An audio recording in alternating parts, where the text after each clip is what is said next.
puso, hindi nagpapatawad ng taong wala ng pag-asa. Kayo ha, ang kulit-kulit nyo na. Eto si Rich Martin na lupit mag-shotgun. Ayun, magbasahan ka muna dyan. Ikaw, Vivian, kanina pa ako maaray. Masyado ka na nasasanay, kaya ito ang galit ni Cardo Dalisay. Etong isang to, nagtatago pa. Akala mo hindi kita dyan makikita. O eto, magtanghalian ka nga muna ng bala. Ayaw, di ma.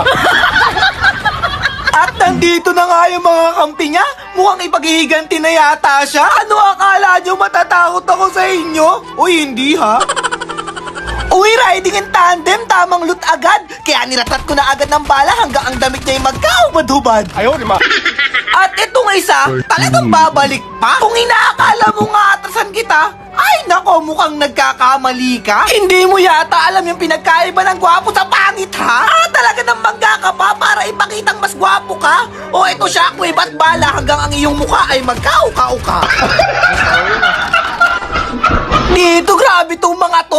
Tinulak sa kabilang labi yung mga kasama ko. Uy, grabe naman pala kayo mambalagbag. Uy, pare, litaw yung ulo mo. Ayun tuloy, basag.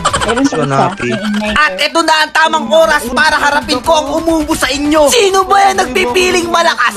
Ipapakita ko nga dyan kung sino ang tunay na maangas. Hoy, ikaw, huwag kang magtago dyan, kaya labas. Eto na si Happy, sumusugod at mas mabilis pa to sa turbo ng bus. Sa pagsugod kong ito ay malabo ka ng makatakas. Hindi kita titigilan hanggang sa ang buto mo ay magkalagas-lagas. Nice one, Happy. You're so galing-galing, ha?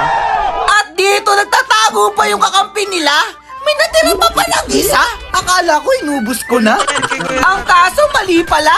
Kaya nag-igniter at mukhang nagseryoso na siya. Gigil na yan mag-dog tag, mahalaga na sa kanya kahit makakuha lang ng isa. Pero hindi ako ganun kabait para payagan kang makalapit. Kaya ano ang dapat kong gawin? Siyempre ang magmatabang at sugurin. Dahil ang goal natin ay sa kabilang labi sila pauwiin.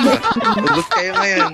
Di ba? Dito, dikdikan na ang labanan. Talagang wala na nagpapaawat at ang lahat ay nagsusuguran. Dito si Vivian nagmaasim at balak pa talaga akong likuran. O ito nga sa'yo, pangapunan, bala ng shotgun. Sabi ko nasa taas na. Dito last guy at di pa ako sigurado kung gay nga ba to. Pero in fairness ha, ang ganda ng napili niyang pwesto. Pero ano nga bang paki ko?